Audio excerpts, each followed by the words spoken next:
Vandag besoek 'n ikoon die reine wynheid, maar nie 'n mens nie, in die vorm van 'n bottel wyn. Die Meerlust Rubicon kom maak 'n draai. Hoe bereik is Suid-Afrikaanse wyn ikoonstatus wêreldwyd in 1980? Ons verken die geskiedenis van Meerlust en die impak van 8 generasies op die plaas so ver terug as 1756. Maar eers is dit tyd vir my wyn vir die week. Ek het hierdie naweek die voorreg gehad om by die Stellenbosch Wynfees die Dornier of Dornier, as jy dit wil uitspreek, Malbec te proe. Dit is 'n Suid-Afrikaanse rooiwyn daarvan Stellenbosch en ek was so beïndruk met hierdie wyn. Jy weet, hy's sappig, juicy is nou maar die Engelse woord wat mense daarvoor gebruik. Donker bessie, sjokolade, spesery, ryk tekstuur en baie belangrik 'n balans in daai suur. Tannien is baie mooi, gaan proe hom en laat my weet wat jy daarvan dink. Ons praat nie baie oor hierdie variëteite, Malbec en so in terme van wyne nie, maar Dornier se Malbec, vat 'n kans en gaan proef hom. Volgende op die reine wynheid, hoor ons wat is Annemart van der Merwe se gunsteling wyn. Hi Martelies, dis Annemart hier. Kyk, ek woon in die mooiste plek, Franschhoek, met die mooiste wynplase en groot bederfrestaurante. Ja, wat wyn betref, geniet ek dit om verskillende kultivars en style te beproef. Ons Suid-Afrikaanse keldermeesters, wynmakers, doen op groot en klein skaal werklik verstommende kreatiewe werk. Dit is baie moeilik om iets uit te sonder, veral as mens weet wat se werk, fokus, energie in elke bottel ingaan. Ek sal mense regtig aanmoedig om van die kleiner en dalk minder bekende wynplase te besoek en hul wynwoordeskat uit te brei. Ons het byvoorbeeld onlangs Ayama wynplaas in die Windmeel omgewing en dit is naby Wellington, as ek dit nou reg plaas, ontdek. As ek eerlik moet wees, in terme van 'n Chenin, kan jy seker nooit verkeerd gaan met 'n Ken Forrester nie. As vonkelwyn jou ding is Graham Beck altyd 'n staatmaker en 'n groot bederf vir my is Kolmand hier in Franschhoek se Blanc de Blanc vonkelwyn. Ook hier in ons hoek is die Wildeberg Coterie rooi versnit. Dis 'n Cab Franc en Malbec. Baie heerlik en natuurlik is die Chardonnay koning DP op Glenwood hier by ons. Vir 'n wegkom en almbo op die tafel, lewe geniet, kos en wynervaring. Dan gaan kuier ons baie graag by Pane Vino in Bosmans Crossing.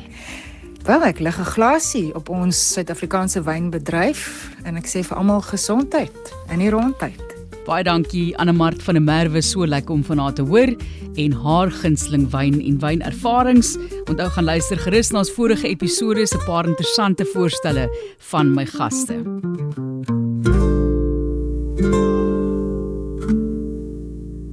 Daar's 'n ikoon in die ateljee en die ikoon is 'n wyn. So almal voor my voel ek ook is ikone, maar hierdie wyn is mos nou so bekend. Dis natuurlik die Rubicon Meerlust wat hier by ons kuier in die ateljee.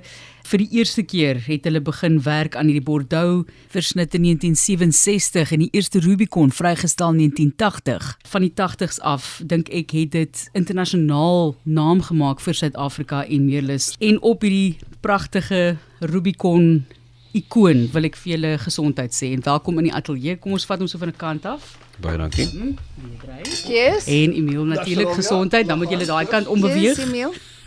En hier in die ateljee saam met my het ons vir Wim Trieter, hy's die kellermeester en bestuurende direkteur by Meerlust. Ons het ook vir Deidre Taylor, hy's verkoop en bemarkingsbestuurder en Emil Joubert met 'n lang lys wat ons hom kan noem, maar kultuurkenner, koswyn, bemarker en hy het ook die boek saamgestel Meerlust Beyond the Rubicon.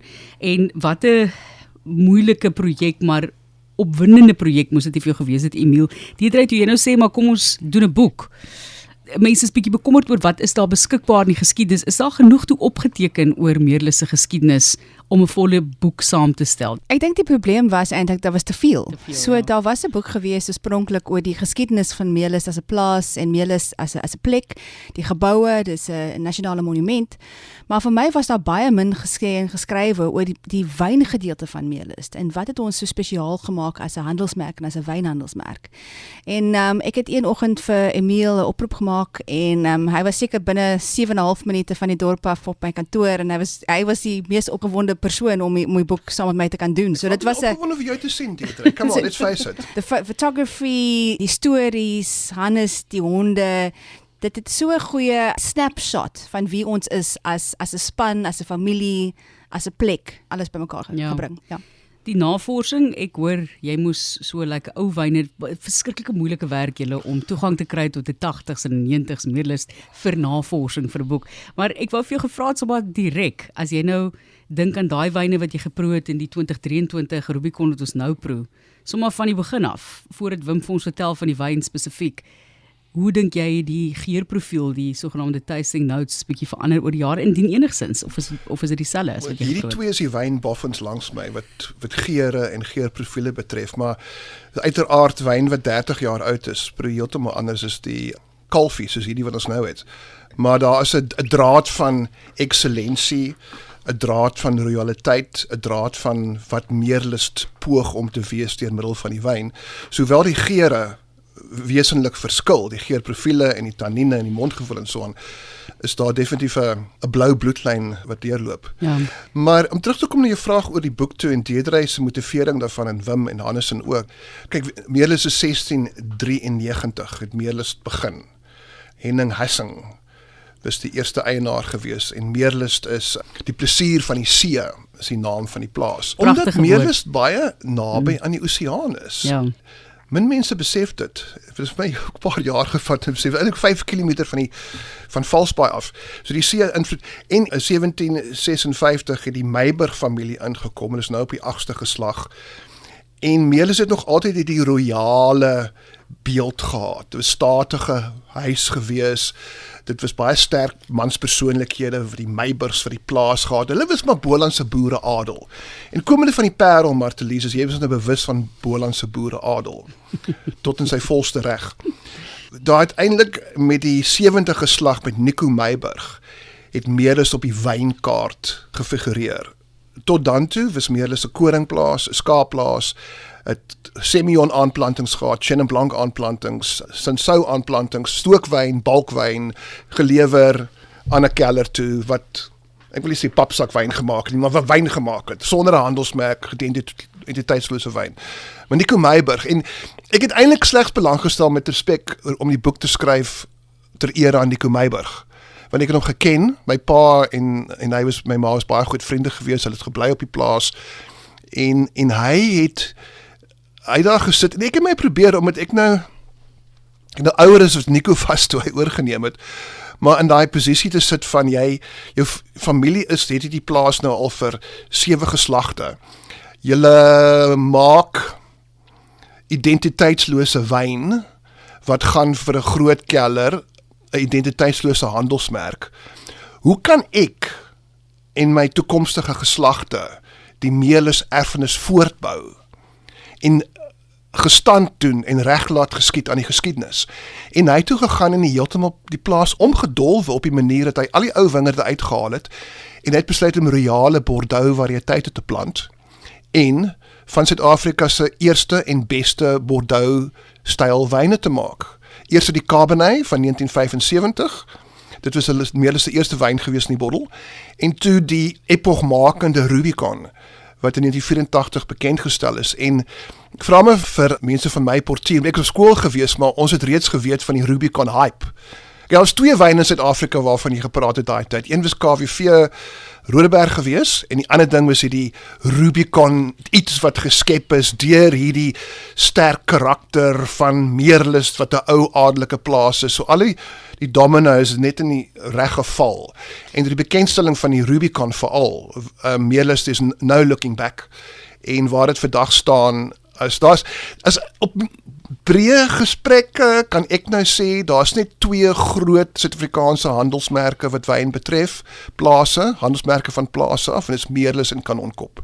En ek sal sy langs Constantia ingooi met Wyne Constans. Dis waar Suid-Afrika na al die jare nog eintlik, waar ons nog eintlik is. Ja. En die boek was om hulde te bring aan die pioniers en ook die huidige span wat Meerlus bestuur. As ek net ietsie by kan sê, Emil, Melis approach, dit was 'n baie internasionale approach van die begin af. So beide Nico wat besluit het om hierdie Bordeaux, Suid-Afrikaanse die eerste Bordeaux-visne te maak, maar hy het ook 'n Italiaanse wynmaker aangestel. Giorgio Della Chia. And the joke is altyd that Giorgio is, he was appointed on an 11-month contract and stayed for 24 years. But really an international approach from the beginning. Ja. And it made it a little bit more cosmopolitan, a little bit exotic, a little bit different, a little bit unique for what Stellenbosch was in those years. Ek onthou van kindheid af, jy het nie toegang gehad tot Meerlus nie, ek vergeet daarvan, maar jy het geweet van hom.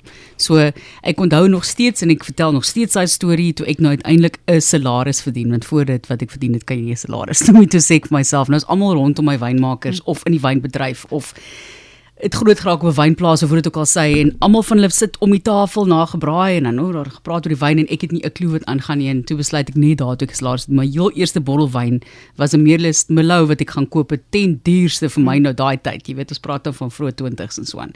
So dit is waar ek toe besluit het, ek wil nou weet wat is die verskil tussen die cheapie blou bottel rooiwyn wat ek drink, wat my pa vir ons gekry het, of hierdie fantastiese kwaliteit wyne. So wat is die smaakverskil, want baie mense sê mos hulle weet nie, en daai was my oefengrond was Meerlus.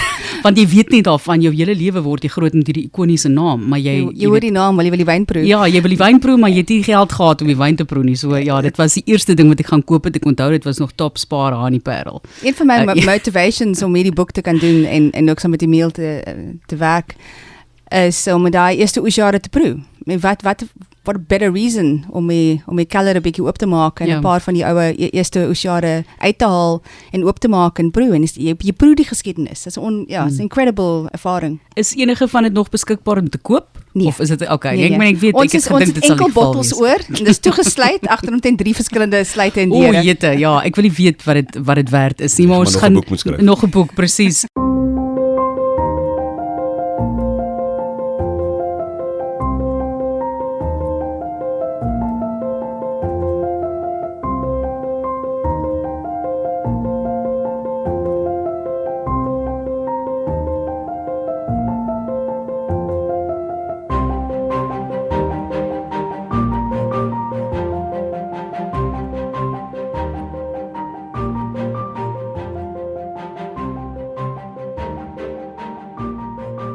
Wim natuurlik wat nou nog stil hierso sit wat vir ons van die wyn ook moet vertel. So jy is so 'n bietjie van 'n volle spektrum hierso van KWV's en dan natuurlik nou Meerlus. So ons nou 'n bietjie praat oor jou loopbaan ook, maar vertel vir ons net van die Rubicon. Dit is 'n Bordeaux versnit. Is die versnit dieselfde persentasies as wat dit was toe hulle dit die eerste keer gedoen het? En hoe pas jy as wynmaker, jy begin nou daar in by hierdie struktuur van hierdie ikoniese plaas met 8 generasies van 'n familie wat daar so boer en betrokke is. Dit moet, ek weet nie, ek sal sweet tap as ek die eerste dag gaan instap. Ja, nee, ek dink dit was al 'n bietjie wat Engels daunting. Ek dink snaaks genoeg toe ons nou begin het met die boek en 'n bietjie navorsing begin doen het oor daai eerste oesjaar, het ons juist met Giorgio gaan praat. En wat was die inspirasie? Die eerste Rubicon was 70% Cabernet, 20% Merlot, 10% Cabernet Franc en ek het iets baie instinktief of verwag en soos nee, Bordeaux was geplant 70% Cabernet op daai stadium en dit is waar die persentasies vandaan gekom het. Ons benadering nou is, en ek dink in 'n mate is dit die regtig ons klimaat en ons terroir in die oesjaar te verstaan, is ons gaan nie in met enige regtig vooropgestelde idees of 'n resep nie. Rubicon bly elke jaar die beste uitdrukking van die landgoed. Daar's natuurlik 'n absolute kwaliteitsmikpunt en ons het 'n stilistiese idee waar ons wil wees, maar dit moet die beste voorstelling wees van wat die landgoed kon lewer binne in die konteks van die oesjaar. Ja. Ek dink met dit gesê sien ons wel as jy 40-50 jare se Rubicons in 'n vertikale proe gaan sit, is hierdie goue draad wat deurhardloop. So ons het natuurlik hierdie Emil het genoem Meerlus, die plesier van die see, daai oseaan invloed en ons het nou juis gister by die Cabernet konferensie gekyk juis na 'n bietjie van die data. Meerlus het 'n baie unieke posisie in terme van sy rypwordingsprofiel en is regtig 'n maritieme klimaat. Hy see impak is enorm. En ons is die area in Stellenbosch wat die minste tyd bo 35 grade Celsius spandeer gedurende die rypwordingsseisoen En daai varsheid en elegansie, dink ek sien jy oor dekades, ongeag wie die wyn gemaak het. So ek dink daai bly die oorheersende impak. En ek dink ons benadering op hierdie stadium is om getrou te bly tot dit, maar om regtig ook te verstaan wat die rol kan speel van elke verskillende eenheid op die plaas. Ons het letterlik en figuurlik 'n bietjie in die terroir gegrawe die laaste paar jaar en Emile was self daar in 'n paar profielgate gewees saam met ons. En ek dink dis om juist te verstaan, alhoewel dit 'n landgoed is, bestaan die plaas eintlik uit 4 unieke eenhede. En elke eenheid het 'n baie spesifieke impak op die kultivar uitdrukking en een van ons groot voordele is dink ek Meerlus is 'n versnit, die Rubicon is 'n versnit. So jy kan speel tussen die wisselwerking tussen Cabernet en Merlot en bietjie Cabernet varing vir bietjie varsheid, Petit Verdot om my mondgevoel bymekaar te bring. En dit kan jy doen gegee byvoorbeeld 'n baie droë of 'n baie nat oesjaar, verander daai cultivar persentasies juis om die ek moet sê die consistency, daai konsekwente kwaliteit te kan handhaaf. So jy gaan vir ons net deur die wyn se karakter neem asseblief, want daar waar jy praat van die invloed van die see en so aan, dis amper vir my duidelik om op te tel in die wyn, want jy het gepraat van elegansie, dit het struktuur, jy weet hy het grip en al daai dinge, maar tog het hy hierdie flight of fancy sagtheid op hom en ligtheid op hom wat ek optel. Jy weet, en as jy nou dink 70% Cabernet, dis nie wat jy verwag nie. Maar dit is wat ek dadelik kon optel op die neus en die palet. Ja, ek dink amper en dis ook enigiemand sal uitnooi om ons by ons te kom proe op die plaas is regtig mens met amper die portfolio en geheel sien om presies te verstaan hoe kom ons by Rubicon uit.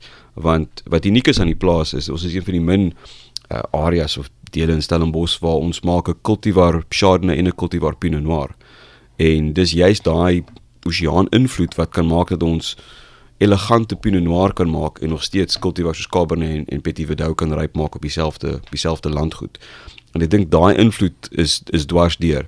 Cultivars soos die enkel cultivar Merlot wat ons maak is gewoonlik amper die grootste mees gestruktureerde wyn wat ons maak en dis daai Merlots kom van daai graniethange wat ons het en jy kry baie volheid en baie rypheid. Cabernet is amper die teenoorgestelde. Cabernet is gewoonlik die cultivar wat vir jou meer die elegansie, meer die lengte en palet, die Engels die graphite wys. En ek dink dis 'n elegansie in die Cabernet wat maak dat dit verskriklik goed verouder.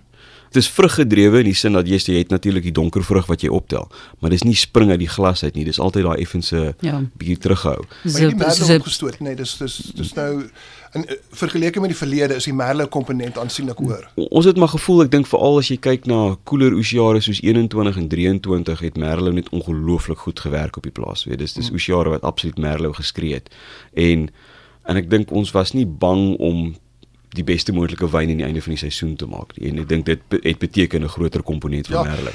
En Petit Verdot is ook bygelas en geblend vanaf 2008 af. Ja. Ek dink ook in vandag se wynpraat en skrywery en alles, daar word te veel klem gelê op variëteite in persentasies en daai vir ons is nou interessant om te sê daai gedeelte die Petit Verdot kom nou van die koppe af en die Merlot kom van onder af, maar ek dink die doel vir almal en dis wat ek met julle te praat in 'n jaar gelede. Die doel is net om die beste van Meerlus in een bottel te sit en dis Rubicon. Ja.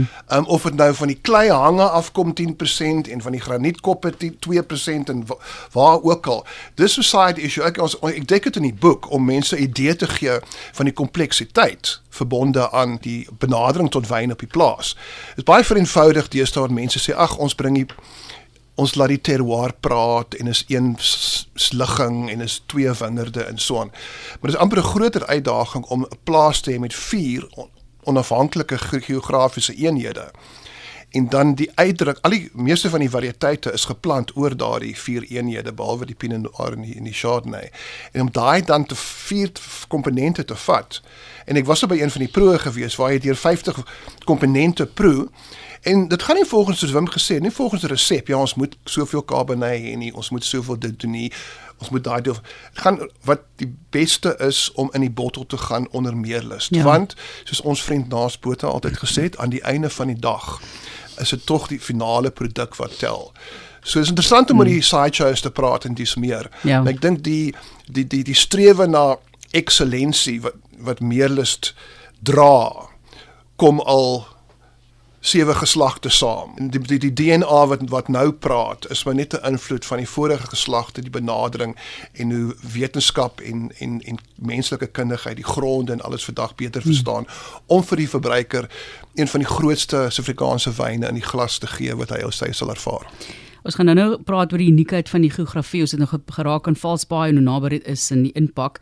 So ek wil hê jy moet vir ons uitbrei daaroor, Wim, maar ek het nou toe jy sê hou so 'n bietjie terug, toe dink ek, jy weet, soos aan 'n swart hings wat met die teels teruggehou word. Dis die gevoel wat ek kry. Jy weet, dit is so 'n mooi bottel ook met die swart. Maar ek weet Hannes Meiburg, die huidige eienaar, is baie lief vir kuns en kultuur en so aan. Ek het nog jare terug met hom vir 'n ander pot gooi 'n onderhoud gedoen en fascinerende persoon. En nou sit ek en dink, Emil, jy is ook mos nou 'n skrywer en jy lees baie en so nou en dan plaas hy nou 'n foto op Instagram met 'n glas wyn van wat hy nou drink in die boek wat hy nou tans lees. So is daar 'n boek wat jy sal pair met die Rubicon? Waarmee sal jy nou die Rubicon sit en lees? Is dit Stephen King? Is dit Nee, nie as ek Is dink aan- dit nie 'n thriller nie? As ek dink aan Nico Meiburg, kan net een boek wees, en dis The Old Man and the Sea. O, goed, okay. Absoluut. Meerlus is naby aan die see. Ja, 'n Dis mooi. goeie gooier sal van die voorstoep af tot in Valsbaai te Makassar kan gooi. As hy kan by jou getrek. Ja.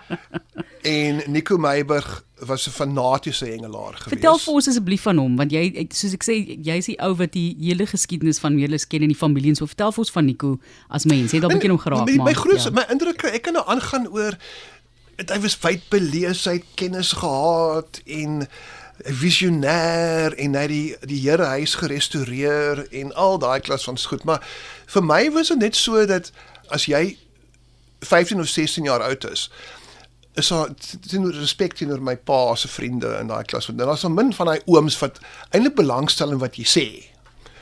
Maar wat hy luister, het ja. vir jou so laat voel asof met jy met hom praat, hy het belang gestel in wat jy wil doen eendag en hoekom stap ek in die wingerde rond, is daar iets wat ek wil weet, kan hy vir my nog iets wys en as ek vis vang, gebruik ek 'n pen 49 of 'n 49A en baie belang gestel en dit is vir my, jy weet, dit maak 'n helse indruk. Maar hy was 'n groot natuurliefhebber gewees en fanaties oor die plaas, veral die Eerste Rivier gedeelte. Formidabele persoonlikheid. Iemand vertel die storie, ek dink Neil Joubert se seun Chris vertel. Nico Meiburg, die klomp ouens het daar gesit en by 'n vis gevang op 'n kol in die aand, na bottelbottels wyn, almal begin nou te praat van hulle is in hulle 60's. Ja, ek wil graag begrawe word daar langs Nieuweland waar mannetjies Rudy 2de 3 gedruk en Nico sê nee, ek wil veras word en my as moet in die Eerste Rivier versprei word. Dis sê een van die ouens, maar nee Nico, onthou net, as jou as in die Eerste Rivier beland, gaan dit stroom opdryf, nie stroom af nie, want jy is so bly die dwars. So hy het 'n helse sterk individuele karakter gehad. En ek dink die trots van die eiendom en die geslagte voor hom en die verantwoordelikheid wat hy geneem het om dit vorentoe te stuur, wat van hom 'n formidabele individu gehad en ook almal praat nou vandag van die sogenaamde wynrevolusionêres van die 2000s af en die jong latte en dis meer, maar om in die 60er jare waar daar 'n bietjie Cabernet Suid-Afrika gewees. Daar was geen Merlot. In 1960 rond was so 2% van ons wingerd was Cabernet Sauvignon gewees. Ja. Res was Cinsault, Chenin Blanc, Palomino, Semillon, dis meer. Om met jou plaas se geskiedenis te vat en wat jy het, om alles omver te dolwe en Bordeaux variëteite te plant en jou eie wyn in 'n bottel te sit van meet af aan. Hy het sy dinge aan die lyn gehang daar. So 'n groot dobbelspel gewees dink ek, maar ek dink hy was geteel gewees en hy het geweet dat op 'n manier gaan sy naam en Meerlus gaan dit laat werk. En hy was baie snaaks gewees. Hy het 'n oom Nico te Bebtyd gehad, fascinasie met Bobbejaane. En hulle het vir sy vang, ek was baie keer saam met hom Potberg toe gewees. Daar naby na Andersen se werf, Suid-Kaap. En Bobbejaane het altyd daar ingebreek en hy was die hellen vir die storie. En het alles probeer. Hy het slange gehang en so aan. Slange gaan. Maar hy het bekol rubberslange Ek voel nou net oral sê dankie en- tog. Okay. En hy het op 'n kol gesê, maar hy raak nou eintlik so lief vir die Bobbejaane, want hulle is baie slim. Toe vertel hy vir ons hy het een keer op 'n Vrydagmiddag daar aangekom op die gaan visvang, goed afgepak en so aan. Stap in die huis en die Bobbejaane is weer daar gewees. Die lemoene is gekrap teen die mure en die yskas is oopgepluk en so. Wat jy sê vir my Emil, weet jy wat nê? Hulle het 'n pak kaarte in die hand gekry. en daar was 5 Bobbejane gewees, want elkeen het 'n hand gehad. Hulle het vir mekaar handekaarte uitgedeel. Daar was 'n diamante gewees en harte en wat se clubs, spades. So moenie hulle onderskat nie. Nee, net so ek moet sê, dis elke keer om met Hannes te chat oor sy pa en die wyn te drink en wyn gaan oor geheue en mense. Ja. So is dit die beste rooiwyn in die land? Miskien nie. Hang af. Vir my sal dit wees. Want ek onthou van Nico en die tye en met wie ek het geniet en gedeel het. En ek dink ons moet 'n boek en wyn pairing program doen. Kom ons Want al binne doen die iets soos see dit. om die ding reg te kry. Dis 'n fantastiese een. Okay, ek hou daarvan. Dis mooi.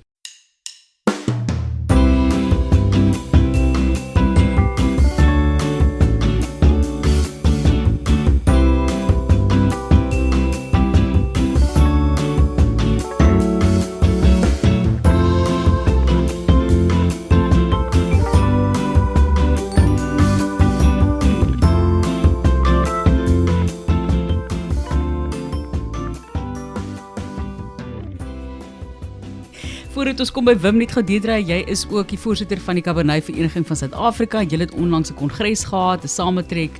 Vertel vir ons 'n bietjie, hoe gaan dit met Cabernet? Ek meen dis Cabernet wêreld. Die naam van die association is die Stellenbosch Cabernet Collective en dis gestig in 2018. Ons het vandag 34 lede, almal wat Cabernet wyn van oorsprong Stellenbosch maak. En gister se kongres was ek dink dit was 'n baie deeglike dag vir Cabernet. Ons het verskillende viewpoints deurgegaan en nagegaan van The Art of the Blend. Dit was die titel of die topic van die dag.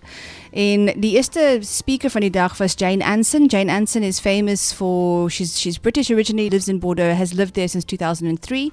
En sy is die skrywer van die boek Inside Bordeaux, van al die terraces van Bordeaux. Jy kry nie 'n groot kennisse van Bordeaux in die wêreld nie. And she went through some of the terraces and with wine representatives in the room in terms of which wines showcased which sites better. And that was followed up by Angus Hewson from Sydney, Australia, where he took us through various Cabernet speciality sites from Australia. And we also heard from Taranso. Taranso is one of the coopers that produce barrels specifically, or specialist barrels for Cabernet, and they were also part sponsors of the day. And they took us through new innovations, technologies and research regarding oak use of Cabernet. And then we ended the day with Dr. Tara Saadi, who is from the University of Stellenbosch, and she is the CEO and co-founder of a company called Terraclim, which does incredible site, terroir, climatic data research throughout South Africa. They've got an amazing insights in terms of rainfall, cold unit distributions, proximity to the ocean, absolutely every detailed difference between what makes one part of Stellenbosch unique to another. So those type of insights were incredibly valuable. So ja, dit gaan goed by ons. Ek dink ons lede was baie beïndruk van die wyne. Ons het niks Suid-Afrikaanse wyne geproe gister. Alles was oorsee, maar dit is 'n goeie geleentheid om ons plaaslike wyne te position en te evalueer against probably our two biggest international rivals, if you put it that way. En net hoe openlik mense kennis deel.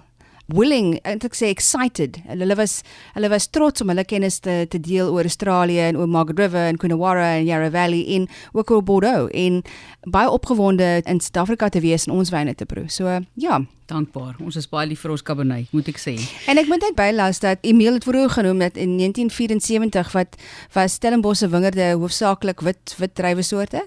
Maar daar was net 2% Cabernet geplant in 74 en vandag is Cabernet die grootste, it's the biggest most planted red grape variety in Stellenbosch. Sjoe, it's baie interessant en ek meen is 'n perfekte area daarvoor. Ons gaan nog warmer raak in daai tipe van ding, so ek wonder hoe die toekoms ook gaan lyk, maar Wim, jy was ook daar, jy's betrokke. Jy het ook 'n lang pad gestap, jy was lank by KWV gewees met 'n stel en nou is jy by Meerlus. Maar vertel net gou vir ons van die geografiese uniekheid. So daar word verwys na uniekheid en sy het nou gepraat van hoe baie Cabernet geplant word en so. En stel maar so wat maak Meerlus se terroir anders of geografiese area anders as baie van die ander plase? Ek bedoel eintlik ligging ten opsigte van die oseaan is die groot dryfveer. Ja. En die groot impak wat dit het op humiditeit. Ons sê altyd ons het nie 'n sea breeze nie, ons het 'n sea gale daar by ons. Die wind is 'n konstant gedurende die groeiseisoen en die vog wat dit bring van die oseaan af, die impak wat dit het op bestraling in die wingerd en dan die impak wat dit op temperatuur. Dis daai wat uniek is van die plaas is eintlik dan nou amper teenstrydig met wat mense sal verwag. Dis nie soveel koeler gemiddeld nie. Dit is meer gematigd. En is daai gematigheid dink ek wat so in die kraal van Cabernet is. Met ander woorde, jy het hierdie baie gelyke rypwordingsseisoen. Met ander woorde, jy kry hierdie vol fenoliese rypheid sonder die alkohol weghardloop. En ek dink dis in 'n groot mate as jy kyk stylisties wat Meerlus in 'n mate wil bereik ook is daai balans, daai elegansie, die drinkability. Dis daai op die einde van die dag ons probeer nie wyne maak vir skoue nie. Ons probeer nie wyne maak wat noodwendig in 'n groot line-up uitspring nie. Dit gaan oor mense om 'n tafel bymekaar kom en die wyn kan geniet.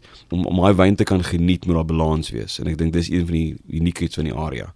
Dan die grond is redelik divers, soos wat baie in Stellenbosch nou maar is, maar ons is uniek in die sin dat daar's bietjie graniet, daar's 'n bietjie skalie en grouwak, daar's 'n bietjie alluviale gronde langs die rivier. So die eerste rivier loop reg deur die middel van die plaas en dan is daar so 'n bietjie duplex kleigrond in so half net aan die oorkant van die waar die manor house staan. Aanvanklik is al die wingerde geplan langs die rivier, né?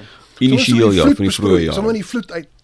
En ek dink dit was baie, as ek nou kyk hoe die wyne lyk wat vanaf die kant van die rivier afkom, dis gewoonlik 'n bietjie ligter tannien, 'n bietjie meer parfuum, nie noodwendig dieselfde intensiteit wat ons kry op die graniet nie. Maar jy kan koolplant daarso. Dis 'n sand, dis lekker diep aardappelplant, ja. It's amazing.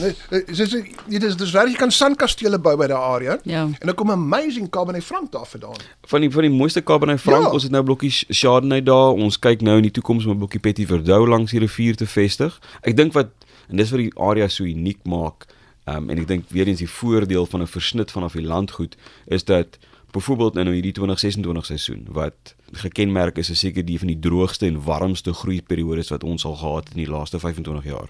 Ek bedoel, as jy nou vat hoe ver ons agter is met ons langtermyn reën, hoe droog, natuurlik ons het hierdie ongelooflike vloede gehad, maar daarna het ons eintlik amper geen reën gehad in Mei, Junie. Help jy alles val op een slag nie, nee. Exactly, en alles is af see toe. So ons sien ons is baie ver agter met ons langtermyn gemiddeld.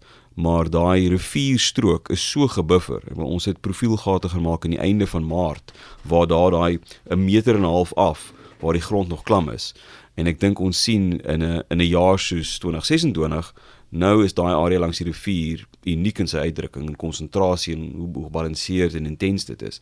So ek dink nou kan jy in 'n mate is dit 'n bietjie die tools wat ons het om mee te kan werk om hierdie moeilike seisoene te kan hanteer. So hoe dink jy het jou tyd by KWV jou voorberei byvoorbeeld vir Meerlus? Die oudste Cabernet wat ek ooit gedrink het was nie die 78 Cabernet wat iemand vir my gegee het vir my verjaarsdagjaar. Dit was baie lekker. Ek het dit in 'n dros oopgemaak saam met 'n vriendin. Een middag, jy weet daar, dit was nie 'n fancy proe nie en toe is hierdie wyn, ek sê vat dit saam. Kom ons kyk net hoe dit nou, ek wil dit nou maar oopmaak want dros moet so fancy. Die etiket, ja. Absoluut. Die etiket was gedaan gewees want is in my kamer gestaan sommer regop en dan hoeveel keer is dit afgevryf. So toe wil ek dit proe en dis regtig fenomenaal verouder. Jy weet, so ons het daai era van Suid-Afrikaanse wyn wat baie mooi altyd verouder het. So hoe dink jy dit jou voorberei? Ek dink daar's 'n paar dele waar dit 'n rol kon gespeel het. Ek dink natuurlik KWV is 'n groot instansie en ons het oor 1000 hektaar wingerd bestuur deur die produsente, paar duisend ton gepars.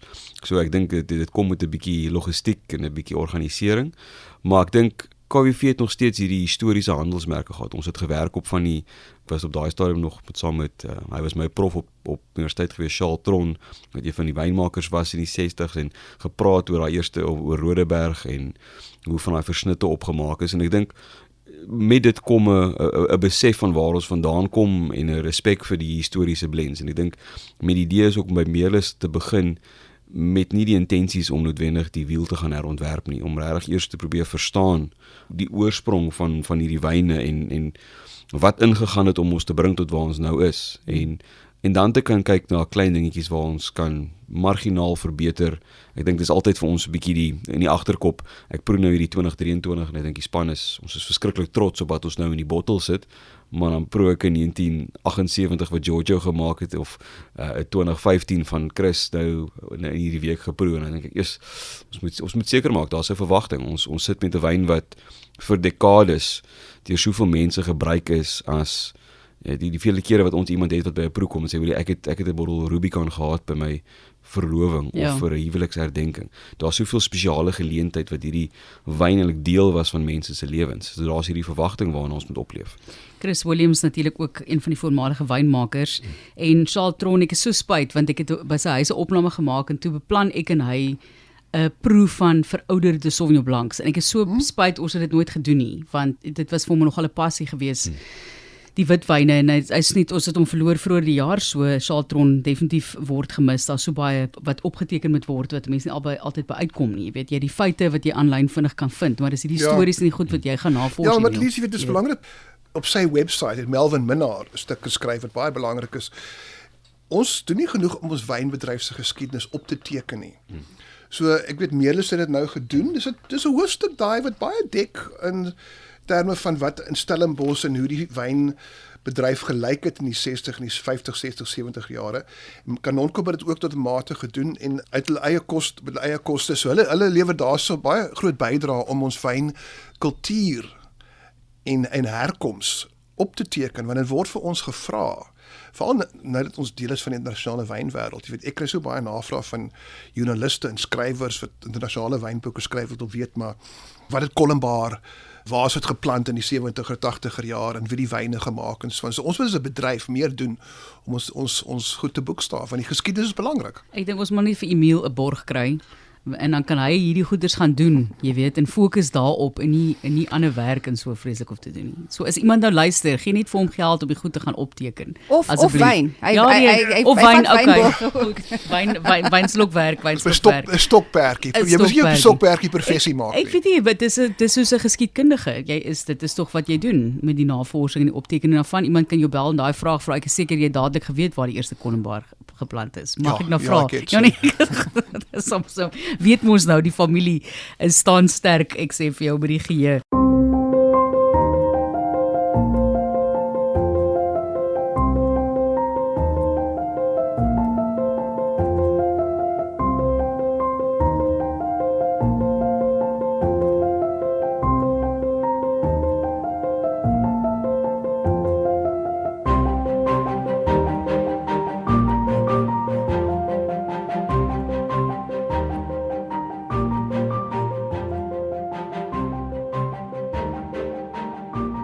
Waaroor was jou meestersthesis? Waar het jy jou meesters, het ons in Frankryk 'n meesters gedoen, waar het jy dit gefokus? Kan jy onthou? Jy lyk so half asof jy nou nie seker is nie. Ek moet dan Frans dink. Nee, dit het gegaan oor die Smart Dyson opleistelsel. Okay. En die impak van die opleistelsel op blaaroppervlak, fotosintese en dan die impak van verskillende oesdatums volgens die sugar loading model op wynstel. Okay, daar's nou heeltemal oor. Dis hektiek hoor. Nee, ek moet sê daar's 'n paar dae navorsing hierso wat ek het gesê het, o Jesus, ek weet nie of ek hierdeur gaan kom nie, want jy stap saam met Wim deur daai verskillende, ek het nog by die huis sulke plastiek sakkies vol grond uit elke wingerd uit. En as dan die son kom hier op die Cabernet Franc kan maak so en dan op die Cabernet Sauvignon en doen die grond dit en is op een blok en ek sou trend bybly. Gelukkig het hy my reg gehelp toe die geskrewe gedeeltes uitkom. Maar ek het 'n mini, ek dink ek is so Elsenburg vlak 2 wingerdbou deur jou gedoen, Wim, so ek moet jou baie dankie sê daarvoor. Maar ek moet sê nee, jy's die beste besie om beantwoord.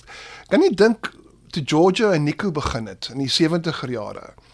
Ek dink Nico het al sy goed agter by sy sigaretboksie, hy het mos Paul gerook. Lekker groot boksie. Hy het daai 30 boksies, hy het mos Paul gerook. Ek dink dit al baie goed daar. Oom Neil het gesê dit het 30 duim gereën, so ons gooi 'n bietjie suur daarbey of so iets. En as ek kyk met julle vandag sit met Terreklim se verslae en satelliete Nee, absoluut. En wetenskap. Ek moet sê, ons kyk na die ou Parsboek wat nog steeds daar by ons in die kelder lê en jy sien in 1975 hoeveel Cabernet ingekom van watse blok wat die balling was. Maar ek dink wat ons nou doen deesdae, ons werk redelik nou saam met die span by Winpro en natuurlik ons het redelik werk laat doen deur Terraklim. Tara was van ongelooflike hulp. Ons is nou byvoorbeeld besig met 'n aansoek vir ons eie wyn van oorsprong, afbakening en net om ek dink in 'n mate weet ons sien die wyn styl oor dekades is uniek en ons sien daar's iets aan die wyn en die rypwordings en die hele area, en om dit nou te kan staaf met data, om te kan sê, dit is hoe die grondprofiel lyk, dit is hoe die weerpatrone lyk, dit is hoeveel wind ons kry gedurende die seisoen. Ek dink dit is 'n ongelooflike tool weer eens om ons net te help posisioneer en help om my storie te vertel. En om dan na daai goed te kyk, al daai Excels en modelle en alles, moet sê, maar daai ou toppies wat daar gestaan het in die wingerd en die lug so gevoel het en die grond gekyk en gesê, kom ons plant, ons het nog nie Cabernet Franc in Suid-Afrika nie. Meelis het die eerste Cabernet Franc geplant. En Merlot. Kom ons plant Cabernet Franc daarso. Ja. On virgin territory, virgin earth, niks nie. Dit gee my sommer Hoendervleis, ja. Ja, Ons moet net eintlik ook verstaan hoe vreemd, hoe completely exotic Cabernet Franc was in those years. Ja. It was like us having a conversation about planting a Certico or Zenamovra. It was, people didn't know what it was. The first varietal labeled Merlot in South Africa was only released in the 82 vintage. So, Sure. Maar die ander groot ding natuurlik is, want ek is nou ook oor die bemarkings, die wynbedryf is sterk handelsmerk is en hoekom sterk handelsmerke die toets van die tyd en die tye deurstaan. En daar's nie 'n vaste antwoord nie. Almal het hulle eie redes. Maar soos Michael Fridjon my gesê het, toe die eerste Meerlus Cabernet in 1978 bekend gestel is, dit was 'n no-brainer. Almal wou dit net gehad het, maar niemand kon vir jou sê waarom nie. Helfte van die mense wat dit bestel het nog nooit Cabernet gedrink nie. Ja. Maar dan was dit die ore rondom Meerlus, oor die Meyburgs en die familie. Want onthou dis is 'n vreemd geleë plaas in die sin van dis nou nie daar hoogte in die Simonsberge en daar rondom die kern van Stellenbosch en dis daar nie buitewyke. maar ons werk baie goed met die trade routes, nie? Ja, Naby aan die see, maar naby aan dis die waar stad, die- heel baie. Kyk, maar dit was in die VOC se dae, dit was die amptelike roete Kaap toe, van die Kaap af, Stellenbosch toe, was daar deur gewees. Kyk, daar was nou nie taxi's gewees of enigiets nie, so maklike vinnige roete. En by Hoekebaai Kroeg, as jy kyk na die ou dokumente, gewoonlik as die ossewaans gebreek het of die perd raak lam of iemand raak siek, dan is dit so in die omgewing van 'n Companiesdrift in Meerlus. En dat die Meerlus familie het gewoonlik vir die mense kos gegee of vuur gemaak en gehelp met iets so. Dit het 'n soort van 'n buitepos geraak. Dis hoekom daai eerste boek se naam is 300 Years of Hospitality, want Meerlus het tog altyd almal het geweet van die posisionering en die familie wat betrokke is en sy stories en toe dit nou toegelaat is om homself regtig te reflekteer deur wyn, it all fell into place. En natuurlik met die deurlopende gehate van die wyne, die feit dat Hannes veral ongelooflik goeie internasionale netwerk vraag opgebou het vir Meerlus. Deedre wat ekspert is in die buitelandse markte en so aan. Dit is 'n deel van die sukses daar agter. It's a want to have. Ek wil nou 'n bietjie praat oor op watter punt Rubicon en Meerlus toe die status bereik het, as mense dit bietjie kan pinpoint, maar ek wil net gou vinnig ook praat oor die monument. So dit was in die 80s, né, is die gebou ook op Meerlus as 'n nasionale monument verklaar. So vertel ons 'n bietjie van die argitektuur 87, ja. Ja, dit was 1987 en die homestead of die werf was 'n national monument. Jy kry eers die huis, die manor house. Dis 'n regtig 'n beautiful building, that really classic Cape Dutch style architecture. But the funny thing about the house is in the original book we speak about the house that Henning Hazen built. And the old part of the house was built before he passed away in 1713. And the new part of the house, if you look at the front door of the manor house, the Meyburgs built onto it when they bought the property in 1756. And the date on the front door is 1776. So the age difference between the front of the house and the back of the house is about 70 years. And the date on the door was, when the Meerlus house as it is today was completed, was the same year that the American Declaration of Independence was signed. So it's always amazing to put that, when we talk about the national monument, people expect South Africa, we're a new world wine producing region, we're young, they refer to, in the old days, one of the colonies, and they're always surprised if you put our date in their context. So whenever I have visitors from Australia or Canada, Meerlus as a property is older than their country. Ja, Ja. sure. Ja, dis baie spesiaal. Ek sê vir jou, en daai proeflokaal is net so pragtig en jy weet, intiem en so, en jy voel so 'n bietjie asof jy teruggaan in tyd om die wyn te proe. Absoluut, dit was die it was die old dairy. Ja. So dit was die dairy gewees. Die koeie was gemelk net agter die kombuis, so 'n klein courtyard, en die proelokal vandag was die koelste plek op die plaas. So hulle het die kanne melk daar gestoor. Ja. En langs dit die huidige Rubicon kelder was die old wagon shed. The old time garage, en langs dit was 'n kraal gewees waar die skape in die aande geslaap het. Ja. En langs dit die oorspronklike kelder. So die eerste drywe was eintlik toe Henning Huysing meelist kry, het hulle al klaar 'n welmoed langs aan besit. En die oorspronklike boek praat daarvan dat daar was 50,000 wingerde in die grond gewees op welmoed. Sure. So Henning he had enough grapes to be able to crush in the Melis cellar when that was built.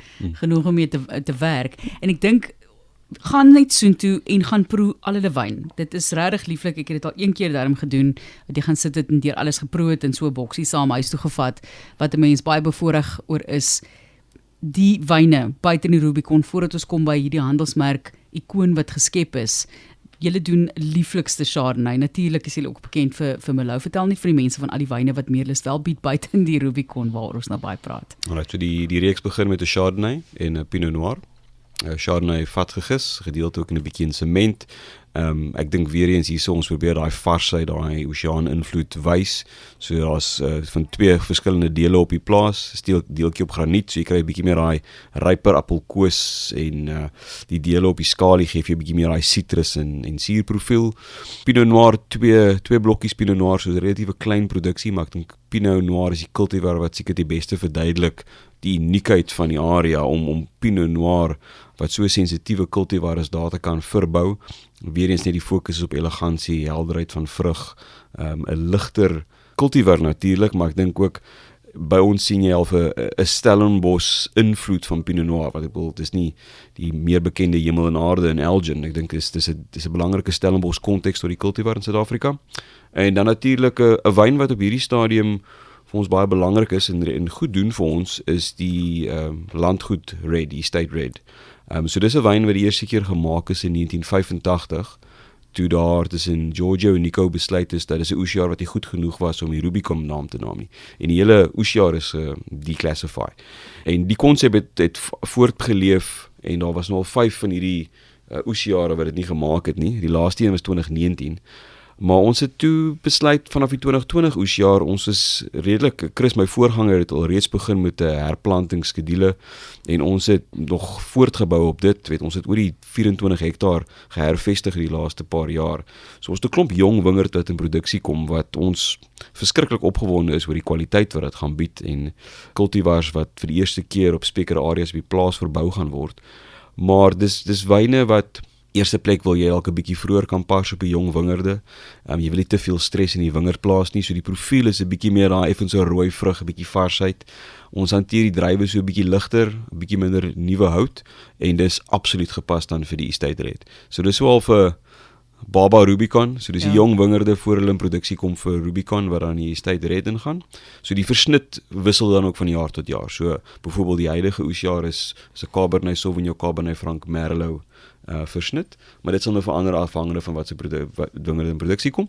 En dat is die enkel cultivar Cabernet en die enkel cultivar Merlot. Ja. Cabernet natuurlik die eerste wyn in 1975 gewees en die eerste oesjaar van Merlot was in 1984.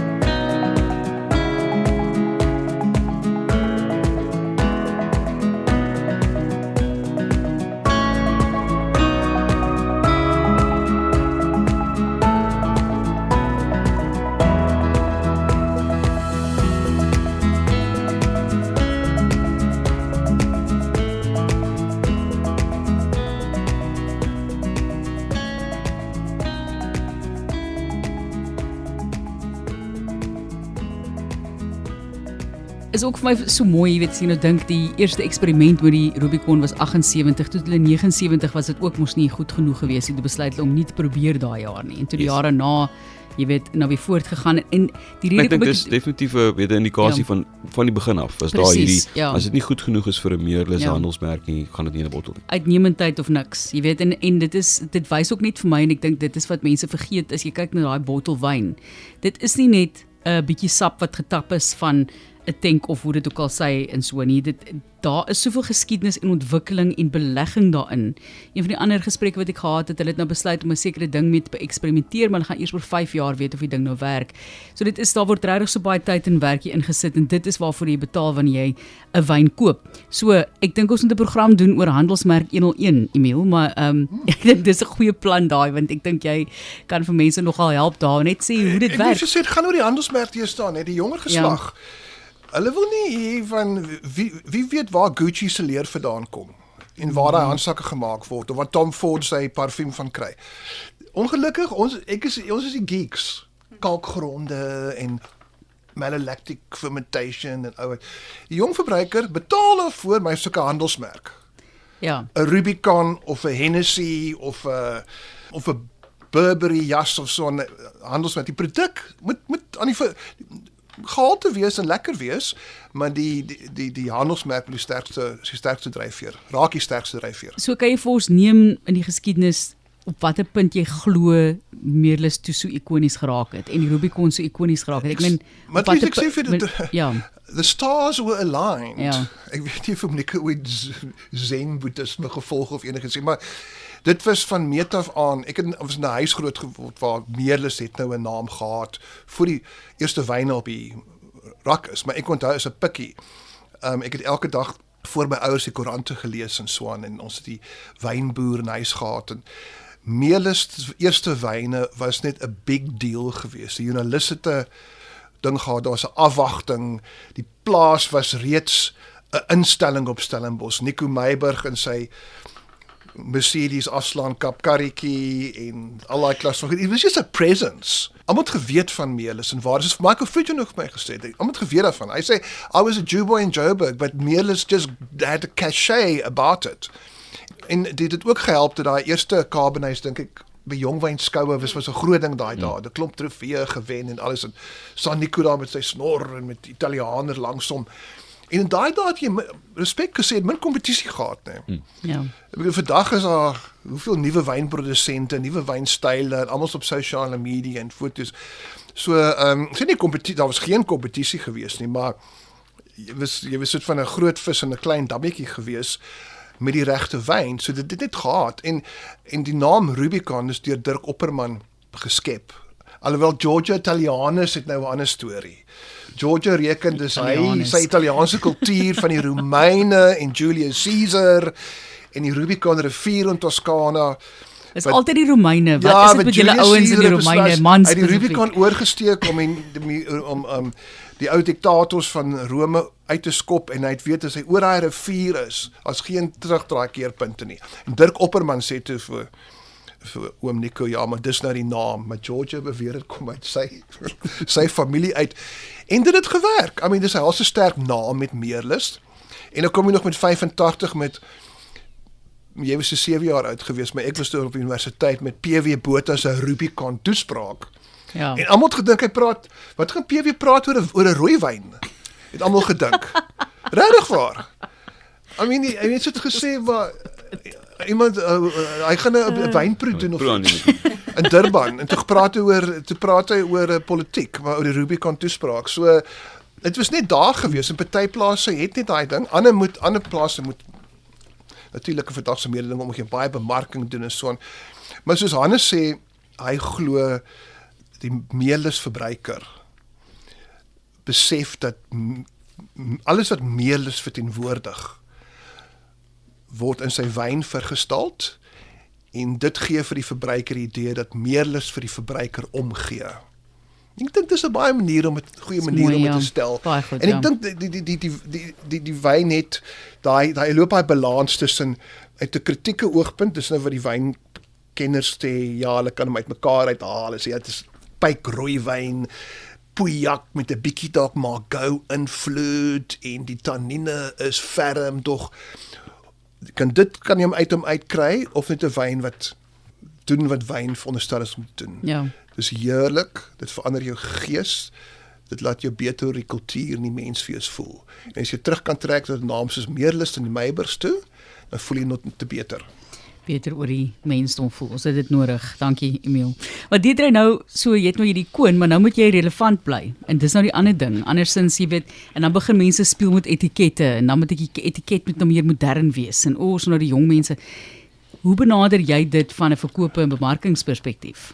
Of loop hierdie handelsmerk baie mooi op sy naam uit die geskiedenis in die toekoms in? My first priority is the responsibility to upholding the brand.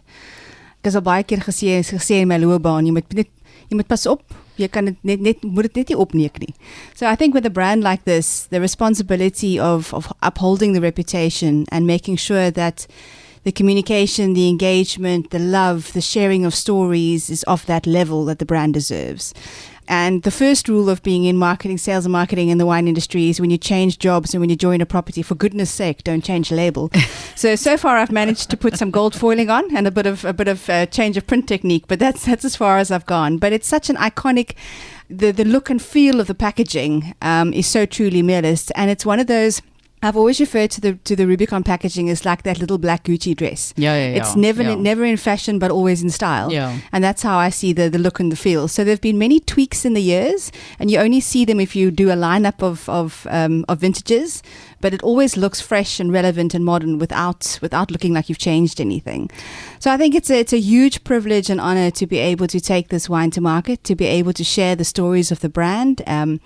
Meerlus is exported, ons is in 42 lande wêreldwyd. Sure, ja. Ons reis baie, ons besoek ten minste tussen 9 en 10 lande elke jaar, maar die verwelkoming wat ons kry in verskillende markte en met kliënte, met privaat kliënte, met restaurante, met hotelle is ongelooflik. Dis 'n baie trotse werk wat ek doen vir die bedryf. Ja nee, dis wonderlik en 'n geweldige groot verantwoordelikheid. So dit is ek beny jou ook nie vir daai posisie nie. Emil het nou 'n hele paar van die stories ook weergegee, maar ek dink daar's altyd meer en dit is maar wat ek ook hier probeer doen is dat die mense nie net feite opteken en praat oor dinge wat jy enige plek maar net kan gaan Google en so nie. Dit is nogal belangrik om bietjie dieper te delf in die plaas se geskiedenis, die familie. Daar's stories waaroor daar partykeer op 'n plaas of gespot word en wat net die mense wat daar werk van weet. Gunsteling stories van Meerlus uit die geskiedenis. Emil het baie ja, nog nie so jonkie. Maar dit is net vir my belangrik om daai mense, dis soos die sigaretboksie en die maniere hoe die data opgeteken is uit die geskiedenis, al daai tipe van dinge is my so waardevol in die optekening van die geskiedenis van wyn in Suid-Afrika. So 'n gunsteling storie toe jy nou begin werk het. So dis my tweede stint by Meerlus. So there's twee stories. I think eerstens is myself, ons wynmaker Altus Treenigt en selfs Chris het gewerk vir Meerlus, toe weggegaan en toe teruggekom. So we always refer to ourselves as the sort of the comeback kids of Meerlus. En ek dink Meerlus is een van die min plase wat mense terugbring. En verder is dit die honde op Meerlus. So toe ek my first stint at Meerlus, daar was 'n hond by die naam van Chommy. Hy was so ek weet nie van 'n ander woord as 'n street dog. Hy was 'n mengsel van alles. En altyd as ek laat gewerk het hy ingekom by my voordeur, so myself die voordeur oopgemaak van die kantoor, ingestap en onder my lesenaar kom lê. En op my voete kom lê en saam met my die laature daar deurgebring en net mooi gekyk na ons. En Hannes is verskriklik trots op die honde. Daar's omtrent 8 honde op die plaas op die oomblik. Ek onthou baie lank terug was daar 'n hond by die naam van Patat. Patat was so 'n worshondjie. En hy was Hannes se absolute trots. En op daai hond, die hond het self gedink hy is eintlik die baas van die plaas en hy het elke oggend hier al die geboue ingestap. Kom kyk, sit jy wel by jou lesenaar, doen jy wel jou werk, uitgestap en weer teruggegaan huis toe. Maar die honde op Meerlus het verskriklike ongelooflike val hy groot en hy was Irish Wolfhound. Personality. The big one is an Irish Wolfhound by the name of Moose. If he comes running, you brace yourself because he's taller than you are on his hind legs. Dis 'n gemaklike persoonlikheid op Meerlus. Although we're iconic and maybe stately, it doesn't feel that way. When you visit, shorts and pluckies are absolutely welcome. Dogs and family and friends and children, it's a baie gemaklike plek. Ja. Ek onthou Hannes vertel vir my, want ek het nie goed siek geraak in die vroeë 80s, toe hulle was 'n plaas gehad, Hemel en Aarde. Toe hy met Patruiskloof, nee. Toe hy met beeste gaan boer daarso. Want hy was 'n beesboer in Rhodesia, Zimbabwe gewees in die 50er jare. Sy pa het hom van die plaas af weggejaag en op hom geskiet. Oh my. En hy's Hoekom? toe Sjoe, daar was spasie weet en nie. ructions, big time. Sjoe. En toe besluit hy gaan oom Nico wou in die weermag aansluit die Tweede Wêreldoorlog, toe sy pa nee. En so was spasie en ructions toe gaan Nico Rhodesia toe gaan boer hy met beeste daar vir 'n hele paar jaar. Maar in elk geval, anyway, maar toe hy siek raak, toe gaan hy boer hy weer met beeste, maar daarso in die hemel en aarde vallei. En Hannes Rani bestuur die plaas en toe is hom Nico dood in 1988 en Hannes sê so net na sy pa se dood toe moes hy die dam leegtrek want wat doen hulle as die dam leegtrek? Ons maak basies. Kyk, dis mos 'n bekende dam daai. Ja. Maak die dam is leeg en moet hy die dam skoonmaak en so aan. En Hannes hoor so 'n paar weke later, want hy's nou die baas van die plaas van Nico is gone. En dat die mense op Stellenbosch sê, ag, Nico's nog nie koud in die graf nie en die light het klaar die dam opgedonder. Ag nee. Dit Die was arme ou, so Hannes het helse skoene gehad om vol te staan. die arme daai kind geval. op daai stadium. Ja. Ja, jene mense, die agtergrond. En Wim van jou kant af. Om aan te sluit nou by die dam, dit is seker die ding wat ek die meeste oproepe ontvang het oor die laaste 3 weke. Ons het nou juist hierdie jaar weer 'n bietjie 'n dam onderhoudsprojekkie aangepak.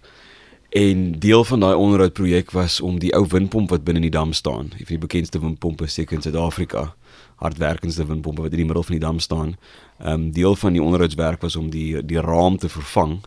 En toe kom daai storms deur en ons word gevang en die dam loop, ek wil maar sê kniediepte vol in die kwessie van 'n naweek.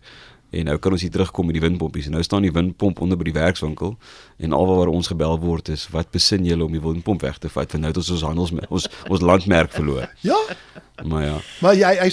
maar hy sê werkende windpomp nie, nee. Nee, maar ons het nou 'n plan vir hom. Ons gaan nou, ek wil nie sê 'n water feature nie, maar ons beplan om hom nou reg te kry en maar ons gaan ongelukkig nou moet wag vir die volgende keer, vir volgende jaar wanneer ons weer begin skoonmaak. 'n ja. water feature, pragtig.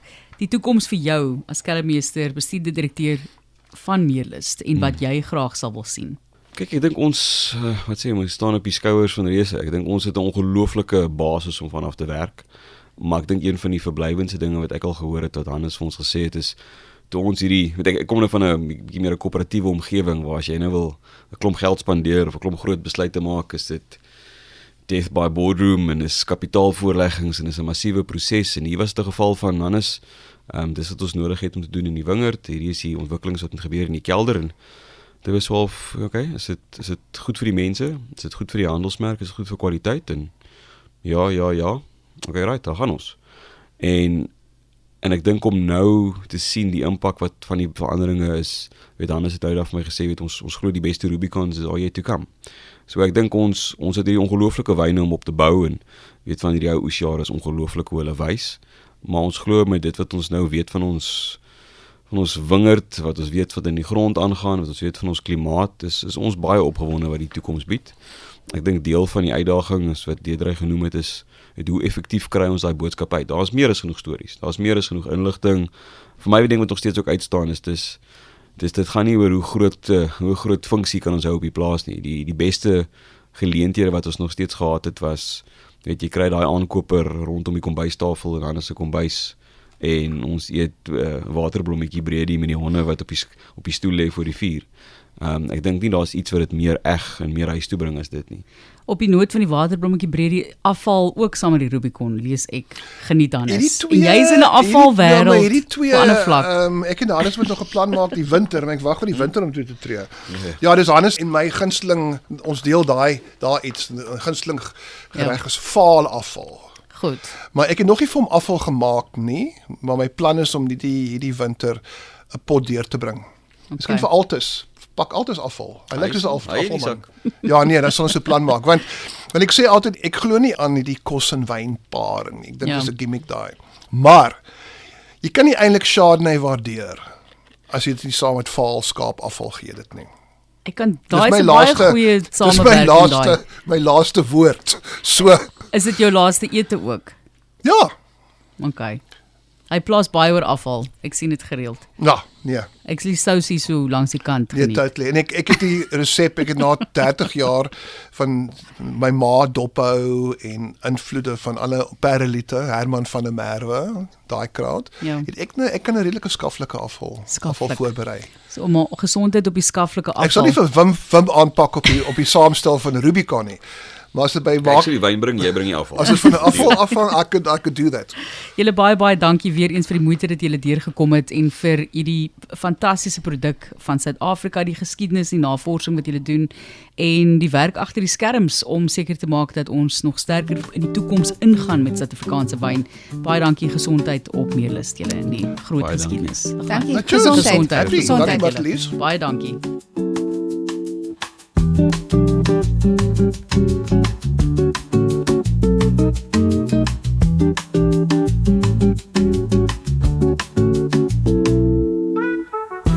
Wat 'n voorreg. Baie dankie aan die span hier in die ateljee van Meerlus en ek sluit af met my interessante feit vir die dag.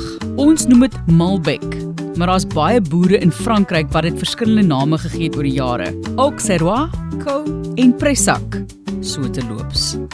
As jy die spelling soek, stuur vir my e-pos. Bring by rsg.co.za, gesels saam. Sien jou weer volgende keer, net hier op die Reine Wynheid.